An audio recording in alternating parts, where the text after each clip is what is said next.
ত্রিপুরা রাজ্যে বেকার সমস্যা তীব্র আকার ধারণ করেছে। বলতে দ্বিধা নেই, এই সময়ের মধ্যে বেকার সমস্যা ত্রিপুরা রাজ্যে পাহাড়সম সমস্যায় পরিণত হয়েছে। বর্তমান রাজ্য সরকার তথা বিজেপি পরিচালিত দেশের সরকার বেকারদের কর্মসংস্থানের ব্যবস্থা করার ক্ষেত্রে ব্যর্থ হয়েছে। সরকার প্রকৃত অর্থে বেকারদের কর্মসংস্থানের ব্যবস্থা করার বদলে দিনের পর দিন সরকারি চাকরি সংক্রান্ত হিসাব দিতে গিয়ে বিভ্রান্ত করে চলেছেন। কখনো বলছেন 12,000 চাকরি হয়েছে, কখনো বলছেন 16,000 হয়েছে, কখনো আবার বলছে 18,000 চাকরি হয়েছে। এই পরিস্থিতির মধ্যে দাঁড়িয়ে একদিকে যখন বেকার সমস্যাকে সরকার নিয়ন্ত্রণ করতে পারছে না, ঠিক একই রকম ভাবে সরকারের একাংশ কর্মী এবং শাসক দলের নেতাদের প্রচ্ছন্ন মদতে গোটা রাজ্যটা নেশার সাগরে নিমজ্জিত হচ্ছে। এইসব অভিযোগ ত্রিপুরা প্রদেশ যুব কংগ্রেসের। এখানে উল্লেখ করা প্রয়োজন, প্রদেশ কংগ্রেসের কার্যালয়ে সাংবাদিক সম্মেলনে প্রদেশ যুব কংগ্রেসের সভাপতি নীলকমল সাহা সহ উপস্থিত নেতৃত্বরা বিভিন্ন বিষয় নিয়ে রাজ্য সরকারের তীব্র ভাষায় সমালোচনা করেন। আজকের সাংবাদিক সম্মেলন থেকে দাবি করা হয়, বেকার সমস্যা নিরসনে এবং বিজেপি সরকারের অপদার্থতার বিরুদ্ধে প্রদেশ যুব কংগ্রেস নিরন্তরভাবে আন্দোলন জারি রাখবে। Bureau report, Tripura news Bangla. এ রাজ্যের বেকারত্ব এক বৃহৎ আকার ধারণ করছে। এক বৃহৎ পাহাড়ের মতো স্তূপ এই রাজ্যের বেকারত্ব দিকে এগিয়ে যাচ্ছে। কিন্তু তার সাথে আমরা দেখছি রাজ্যের মুখ্যমন্ত্রী এবং তার সাথে অন্যান্য মন্ত্রীরা বিভিন্ন মঞ্চে রাজ্যের যুবকদের এবং রাজ্যবাসীকে বিভ্রান্ত করার জন্য নানান রকম তথ্য দিচ্ছে। কখনো বলছে 13,000 চাকরি হয়েছে, কখনো বলছে 18,000 চাকরি হয়েছে, বা কখনো বলছে 16,000 চাকরি হয়েছে। কোনোটার সঙ্গে কোনোটার মিল নেই। আমাদের প্রশ্ন যে সঠিক কোনটা, কতগুলো চাকরি আদৌ দেওয়া হয়েছে, কতগুলো চাকরি বৈধ, কতগুলো চাকরিকে অবৈধ করে দেওয়া হয়েছে। আমরা দেখছি যে দিনের পর দিন রাজ্যের যুবকরা চাকরি না পেয়ে নেশাতে আবদ্ধ হচ্ছে এবং তার সাথে আমরা কিছু কিছু প্রিন্ট মিডিয়ার দ্বারা দেখতে পাই যে নেশা বাণিজ্যের সাথে কোথাও না কোথাও এই ভারতীয় জনতা পার্টির নিমকি নেতারা সরাসরিভাবে যুক্ত। তার তীব্র নিন্দা এবং ধিক্কার ত্রিপুরা প্রদেশ যুব কংগ্রেস জানায়। আজকের এই প্রেস বিবৃতিতে বিস্তারিত আপনাদেরকে এই রাজ্যের বেকারত্ব সমস্যা নিয়ে বক্তব্য রাখবেন আমাদের ত্রিপুরা প্রদেশ যুব কংগ্রেসের যুব নেতা শাহজাহান ইসলাম। সাংবাদিক সম্মেলনে উপস্থিত আছেন ত্রিপুরা প্রদেশ যুব কংগ্রেস সভাপতি নীলকমল সাহা, উপস্থিত আছেন জেলা যুব কংগ্রেস সভাপতি বিপ্লব ঘোষ, উপস্থিত আছেন বর্তমানে ব্লক যুব কংগ্রেস সভাপতি ডক্টর পার্থপ্রতিম দত্ত। আজ যে বিষয় নিয়ে আপনাদের কাছে সাংবাদিক সম্মেলনে কথা বলা, আপনাদেরকে ডাকা, নিশ্চয়ই সাংবাদিক বন্ধুরা আপনারা অবগত আছেন এই রাজ্যে গত 7 বছর ধরে একটা ডবল ইঞ্জিনের সরকার চলছে। যে ডবল ইঞ্জিন সরকারের নাম বিজেপি। এই 7 বছরের ডবল ইঞ্জিন সরকারের শাসনে 2 বার রাজ্যের মুখ্যমন্ত্রীর পরিবর্তন হয়েছে। এই ডবল ইঞ্জিনের সরকার রাজ্যের বিভিন্ন প্রান্তে সরকারি অনুষ্ঠানে সাংবাদিকদের মুখোমুখি হয়ে আমাদের রাজ্যের বর্তমান যিনি মুখ্যমন্ত্রী ডক্টর মানিক সাহা, তিনি এই রাজ্যে বেকার সমস্যার সমাধান নিয়ে কথা বলেন। আপনাদের কাছে বলার চেষ্টা করেছেন আমাদের যুব কংগ্রেস সভাপতি নীলকমল সাহা। আমি আপনাদের কাছে বলবো যে আমাদের রাজ্যে বর্তমানে আমরা ভারতবর্ষের উত্তর পূর্বাঞ্চলে ছোট্ট একটি পাহাড়ি রাজ্যে বসবাস করি, যে রাজ্যের জনসংখ্যা প্রায় 40-42 লক্ষ হবে। তার মধ্যে বর্তমান সরকারের দেওয়া তথ্য অনুযায়ী এই রাজ্যে নাকি 7.5 লক্ষ বেকার আছে। তার মধ্যে আমরা দেখতে পাচ্ছি আমাদের রাজ্যে প্রতিদিন প্রতিনিয়ত বছরের পর বছর বেকারত্বের জ্বালায় ভুগছেন আমাদের রাজ্যের শিক্ষিত বেকার যুবক যুবতীরা। এই ডবল ইঞ্জিন সরকার এই বেকারত্বটাকে মিটিয়ে দেওয়ার জন্য, বেকারত্বের যে বৃদ্ধি পাওয়া তার সমস্যার সমাধানের জন্য রাজ্য সরকারের কোনো ভূমিকা আমরা দেখতে পাচ্ছি না। একদিকে শূন্যপদ বৃদ্ধি পাচ্ছে, এই রাজ্যে নেই কলকারখানা, এই রাজ্যে নেই সরকারের দেওয়া কোনো কর্মসংস্থান।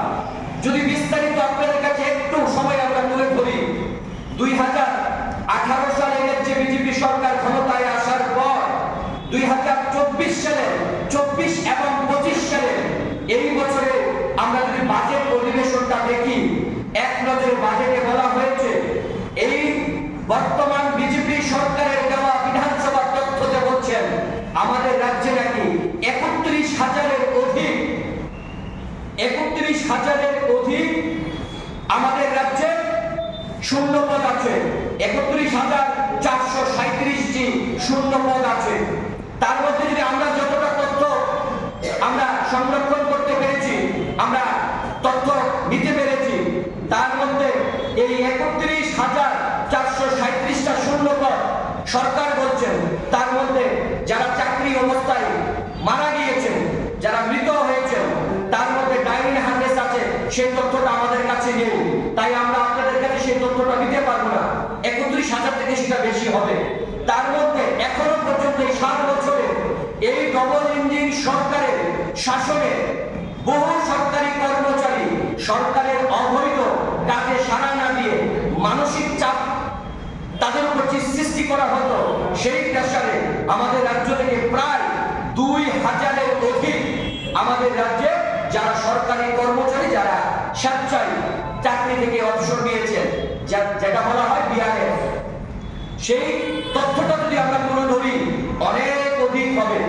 যদি আমরা আপনাদের কাছে বিস্তারিত আবার বলি, সাম্প্রতিককালে 2025 এবং 26-এর এই বাজেট অধিবেশনে আমাদের ত্রিপুরা বিধানসভা যিনি সম্মানিত বিধায়ক, প্রাক্তন প্রদেশ কংগ্রেস সভাপতি, বর্তমান সর্বভারতীয় কংগ্রেস ওয়ার্কিং কমিটির যিনি স্থায়ী আমন্ত্রিত সদস্য বিধায়ক সুদীপ রায় বর্মন এইবারের বাজেট অধিবেশনে রাজ্য সরকারের কাছে জানতে চেয়েছিলেন যে আমাদের রাজ্যে কতটা শূন্যপদ আছে।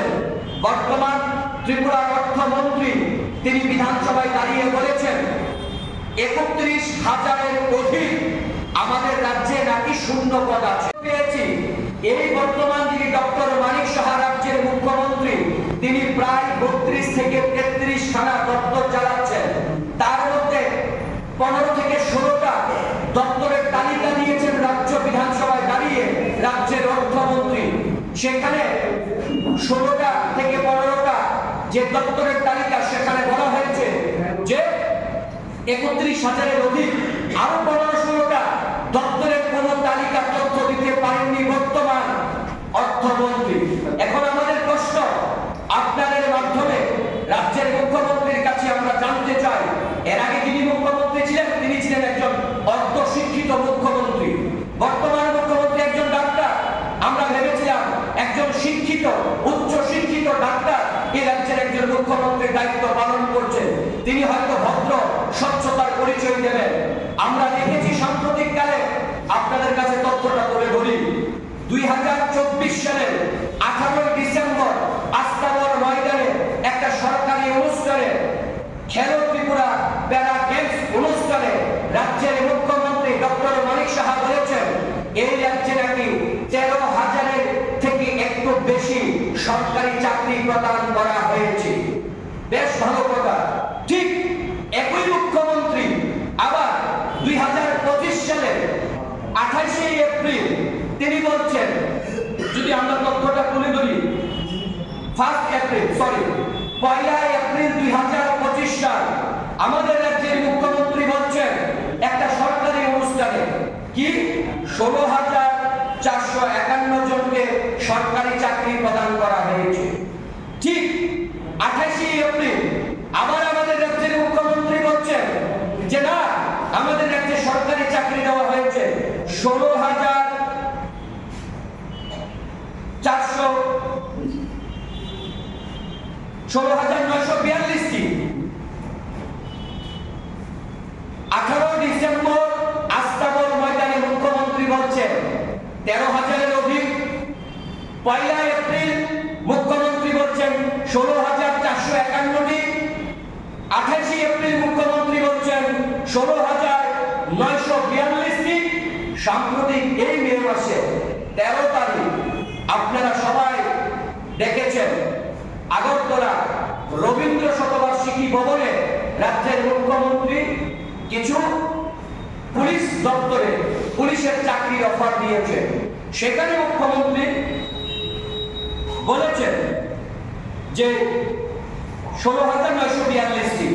গত দুদিন আগে দেখলাম আমাদের রাজ্যের মুখ্যমন্ত্রী 15 খানা ফুড ইন্সপেক্টর, খাদ্য দপ্তরের ফুড ইন্সপেক্টর নিয়োগ করা হয়েছে। মাত্র 15টি নিয়োগপত্র দিয়েছেন ঘটা করে সরকারিভাবে। সেখানে মুখ্যমন্ত্রী গিয়ে বলছেন, পত্রপত্রিকায় বেরিয়ে এসছে না, 19,262টি চাকরি দেওয়া হয়েছে। আমরা মুখ্যমন্ত্রী নিজেকে স্বচ্ছতার মুখ্যমন্ত্রী বলেন।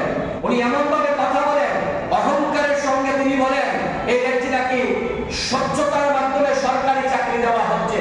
ওনার এই যে উনি যে বলছেন মুখ্যমন্ত্রী, ওনার মুখ থেকে স্বচ্ছতার ফুলঝুরি, যে একসময় বলছেন 13,000, কখনো বলছেন 16,400 চাকরি, কখনো 16,600 চাকরি, 900 চাকরি, আবার কখনো বলছেন 19,000 চাকরি। আমরা ত্রিপুরা প্রদেশ যুব কংগ্রেস এই রাজ্যের মুখ্যমন্ত্রীর কাছে জানতে চাই যে ডিসেম্বর মাসে বলেছিলেন 13,000-এর অধিক চাকরি, আর 2025 সালের 13 মে বলছেন 19,262টা চাকরি। এই যে 6,000 চাকরি দেওয়া হয়েছে, কোন দপ্তরে দেওয়া হয়েছে, কটার সময় দেওয়া হয়েছে, কাকে দেওয়া হয়েছে? আমরা যুব কংগ্রেস তার শ্বেতপত্র চাইছি রাজ্যের মুখ্যমন্ত্রীর কাছে। মুখ্যমন্ত্রী নিজেকে সব মুখ্যমন্ত্রী দাবি করেন, স্বচ্ছতার দাবি করেন, স্বচ্ছতার নিয়োগে নাকি এই রাজ্যে চাকরি দেওয়া হচ্ছে। তাহলে যদি স্বচ্ছতার মাধ্যমে চাকরি দেওয়া হয়ে থাকে, 13,000 থেকে 19,262টি যে চাকরি, প্রায় 6,000-এর অধিক যে চাকরি দেওয়া হয়েছে 3-4-5 মাসের মধ্যে, কোথায় চাকরি দেওয়া হয়েছে, কোন কোন দপ্তরে নিয়োগ দেওয়া হয়েছে, তার শ্বেতপত্র তালিকা প্রকাশ করুন মুখ্যমন্ত্রী স্বচ্ছভাবে। আমরা মুখ্যমন্ত্রীকে বলছি না, যে তিনি বলছেন 13,000, 16,000, 16,900, 19,262। তাহলে যদি আমরা 19,262টা এই যে চাকরির অফার দেওয়া হয়েছে, এটাকে যদি আমরা সত্য ধরে নেই, এই যে 19,262টা চাকরি, আপনাদেরকে মনে রাখতে হবে এটা যারা আউটসোর্সিং এর মাধ্যমে চাকরি করে, ইনক্লুসিভ অফ আউটসোর্সিং, এটা সহকারে, এবং এর মধ্যে ডাইনেন হ্যান্ডেসও আছে। কিন্তু ডাইনেন হ্যান্ডেসের কতটা শূন্যপদ খালি তার তথ্য আমাদের কাছে নেই, কতটা শূন্যপদ পূরণ করা হয়েছে এই তথ্য আমাদের কাছে নেই, তাই আপনাদের কাছে আমরা তুলে ধরতে পারছি না। কিন্তু আমরা বলতে পারছি, যদি মুখ্যমন্ত্রীর এই 19,000 চাকরি সত্য হয়ে থাকে, তাহলে সেখানে ডাইনেন হ্যান্ডেস আছে, সেখানে আউটসোর্সিং এর চাকরি আছে। তাহলে এই শ্বেতপত্র তালিকা প্রকাশ করুন রাজ্যের মুখ্যমন্ত্রী। আমরা আপনাদের কাছে আরো তুলে ধরতে চাইছি, এই যে মুখ্যমন্ত্রী বারবার বলছেন, আমরা দেখতে পাই ঘটা করে স্বচ্ছতার পরিচয় দিচ্ছেন মুখ্যমন্ত্রী। একটা স্বচ্ছ সরকার চলছে।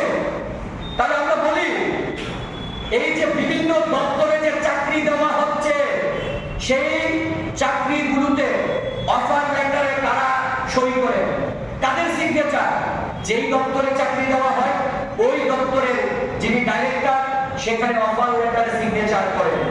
আর মুখ্যমন্ত্রী এবং দপ্তরের মন্ত্রীরা, আমরা যুব কংগ্রেস মনে করি যে একটা মুখ্যমন্ত্রী আজ তিনি আছেন, 2 বছর 3 বছর, একটা সময় তিনি নাও থাকতে পারেন। একসময় মুখ্যমন্ত্রীর চেয়ারম্যান কেউ ছিলেন, কংগ্রেসের কেউ ছিলেন, সিপিআইএম থেকে কেউ ছিলেন, আজকে বিজেপি থেকে তিনি আছেন। মুখ্যমন্ত্রীর আসলে আজ তিনি আছেন, একসময় নাও থাকতে পারেন। কিন্তু আমরা যুব কংগ্রেস এই মুখ্যমন্ত্রীর আসনটাকে, চেয়ারটাকে আমরা রেসপেক্ট করি, আমরা মর্যাদা দিই, আমরা সম্মান করি। আমরা মনে করি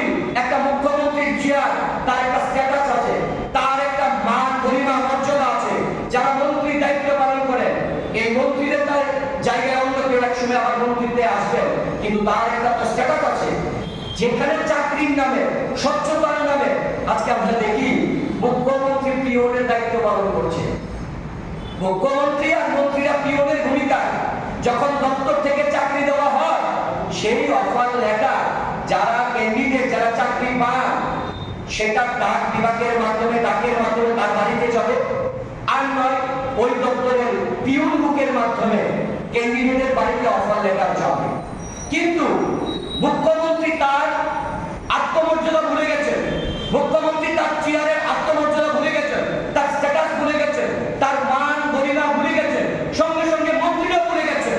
তাদের না হয়তো আত্মমর্যাদা নাই বা থাকতে পারে, মন্ত্রীদের আত্মমর্যাদা নাই বা থাকতে পারে, কিন্তু মুখ্যমন্ত্রীর চেয়ারটাকে আমরা রেসপেক্ট করি। মানে আমরা ভাবতে অবাক লাগে যে দপ্তরের ডাইরেক্টররা সিগনেচার করছে আর সেই অফার লেটার বিতরণ করছেন রাজ্যের মুখ্যমন্ত্রী। মুখ্যমন্ত্রী ডাকের ভূমিকা পালন করছেন, পিওনের ভূমিকা পালন করছেন। এটা হাস্যকর ব্যাপার যে মুখ্যমন্ত্রী নিজের স্ট্যাটাস বলে দিয়ে উনি পিওনের ভূমিকা আছেন। তো উনি তো ইচ্ছে করে পিওনের ভূমিকাটা পালন করতে পারে ডাক বিভাগের মাধ্যমে। মুখ্যমন্ত্রীকে ছেড়ে দেখতে হবে, মুখ্যমন্ত্রীর মর্যাদা উনি রাখুন না। তো আমরা আপনাদের কাছে তুলে ধরতে চাইছি যে আমাদের রাজ্যে এই যে মুখ্যমন্ত্রী এক এক সময় এক এক ধরনের তথ্য দিয়ে যাচ্ছেন, এই যে অসত্য তথ্য মুখ্যমন্ত্রী প্রকাশ করছেন, এটা দিনটা আমরা চাই। আমরা বেকার সমাজের দৃষ্টি আকর্ষণ করি, রাজ্যের যুব সমাজের দৃষ্টি আকর্ষণ করি যে মুখ্যমন্ত্রী বা সরকার যুব সমাজের সঙ্গে, রাজ্যের বেকারদের সঙ্গে প্রতারণা করছেন। তারা এক এক সময় এক এক তথ্য দিয়ে যাচ্ছেন। আমরা দেখেছি সাম্প্রতিক কালে যে বিভিন্ন সময় আমরা দেখি আমাদের মাননীয় বিধায়করা, বিশেষ করে আমাদের মাননীয় বিধায়ক সুদীপ রায় বর্মন প্রায় বিধানসভার অধিবেশনে উনি রাজ্যের বেকারদের হয়ে কথা বলেন।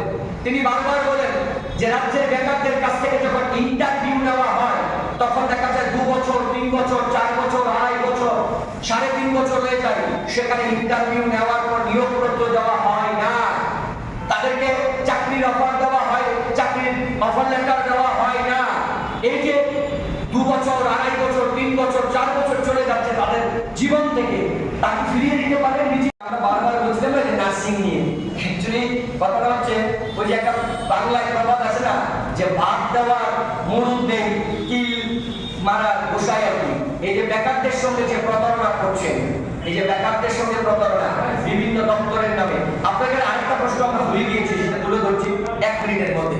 এই যে স্টেট কোঅপারেটিভ ব্যাংক, সেখানে এক্সাম নেওয়া হলো, এদের একটি যুবক মারা গেল, তার মৃত্যু হলো, সরকার বলছেন স্বচ্ছতার মাধ্যমে নিয়োগ হবে। বর্তমান দেখলাম স্টেট কোঅপারেটিভ বলছে সেখানে নাকি পরীক্ষার মধ্যে স্বচ্ছতা ছিল না, আবার নাকি পুনরায় দেওয়া হবে। সেম জেল পুলিশ, সেম আপনার ফায়ার ব্রিগেডে পরীক্ষা নেওয়ার পর সেখানে বলছেন অবৈধভাবে সেখানে পরীক্ষা নেওয়া হয়েছে। আরে পরীক্ষাটা নিল কে? রাজ্য বিজেপি সরকার, ডবল ইঞ্জিনের সরকার। পরীক্ষা আপনারা দিচ্ছেন, বিজ্ঞপ্তি আপনারা দিচ্ছেন। 2019 সালে জিআরএস এর ইন্টারভিউ দেওয়া হলো, 2025 সাল শেষের দিকে চলছে, এখনো তো চাকরি দেওয়া হয়নি। এখনো পর্যন্ত এসটিজিটি 2022 সালে পরীক্ষা নেওয়া হয়েছে, এখনো এসটিজিটি চাকরি চাওয়া হচ্ছে না।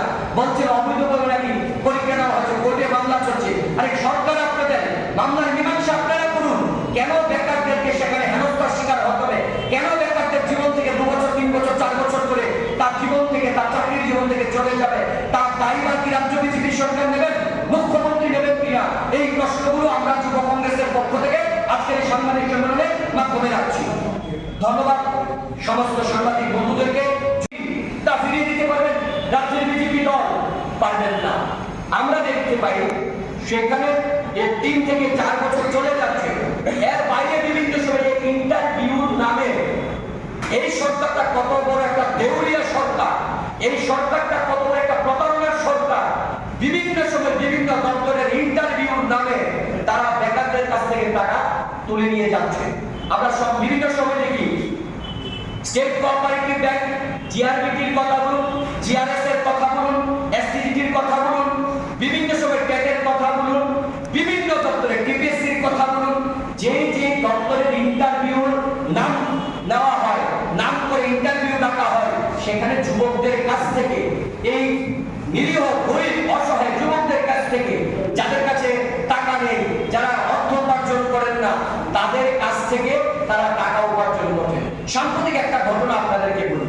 এই 2025 26 সালে মুখ্যমন্ত্রী বিধানসভায় দাঁড়িয়ে গর্বের সঙ্গে অহংকারের সঙ্গে বলছেন যে আগে সরকার বলতেন নার্স নার্স নার্সিং, আমরা এখন এই শব্দটাকে বাদ দিয়ে দিয়েছি, আমরা বলছি যে নার্সিং অফিসার। ভালো কথা, নার্সিং অফিসার আপনারা নাম দিয়েছে। এই নার্সিং অফিসারের নাম দিয়ে ধরুন তারা এই দেখলাম সাম্প্রতিককালে নার্সিং নিয়োগ করবেন তারা, সেখানে তারা ক্যাটাগরি ভাগ করেছে, MSc, BSc nursing, GNM nursing, ANM nursing. এবার দেখা গেছে আমি যদি নার্সিং হয়ে 5টা ডিপার্টমেন্টে তারা ক্যাটাগরিতে ভাগ করছে। এই ভাগ করার পর 5টা ডিপার্টমেন্টে যদি আমি বা একটা বেকার যদি সেখানে তার চাকরির জন্য ইন্টারভিউ দেওয়ার জন্য তার ফর্ম ফিল আপ করে, সেখানে পার ক্যান্ডিডেটকে 200 টাকা করে দিতে হবে। তাহলে একটা ক্যান্ডিডেট 5 জায়গায় ফর্ম ফিল আপ করলে তাকে 200 টাকা করে 1000 টাকা দিতে হচ্ছে। তা আমি তো চাকরি যদিও পাই, একটাতে পাবো, 5টাতে পাবো না, আবার নাও পেতে পারি আমি সেখানে চাকরি। তাহলে এই যে বেকারদের সঙ্গে প্রতারণার মাধ্যমে এই যে অসহায় বেকারদের কাছ থেকে তাদের কাছ থেকে যে টাকা নিয়ে যাচ্ছে, এই বেকাররা কোথা থেকে টাকা, তার পরিবারের কাছ থেকে, মার কাছে, বাবার কাছে টাকা চাইছে, সেখানে টাকা দেওয়া হচ্ছে এবং তার প্রিপারেশনের জন্য টাকা খরচ হচ্ছে, তার জন্য প্রিপারেশন দিতে হচ্ছে। যখন সে চাকরিটা পায় না, বাড়িতে কথা শুনতে হয় না যে তোকে টাকা দিলাম, টাকা দিয়ে ফর্ম ফিল আপ করলি, চাকরির জন্য পড়াশোনা করলি, কিন্তু চাকরিটা পেলি না। এই যে বেকাররা যে একটা অপমান বোধ করে, তারা কথা শুনতে হয় তাদের কাছ থেকে যে টাকা দিয়ে হেল্প করার পরে পরিবার তাকে দিচ্ছেন, তারপরে বেকাররা পাচ্ছে না, তাদেরকে কথা শুনতে হয়। আমরা মনে করি এই সরকার সম্পূর্ণভাবে একটা বেকারদের সঙ্গে প্রতারণা করছেন। তাই এই সরকারের কাছে, মুখ্যমন্ত্রীর কাছে আমরা দাবি জানাচ্ছি যে শ্বেতপত্র তালিকা প্রকাশ করুন। আর দ্বিতীয় দাবি আমাদের যুব কংগ্রেসে, এখন থেকে রাজ্য সরকার যতগুলো ইন্টারভিউর জন্য কল করবেন, যতগুলো ইন্টারভিউ বিজ্ঞপ্তি দিবেন, এই রাজ্যের শিক্ষিত বেকার যুবক যুবতীরা যে ইন্টারভিউতে বসবেন সেখানে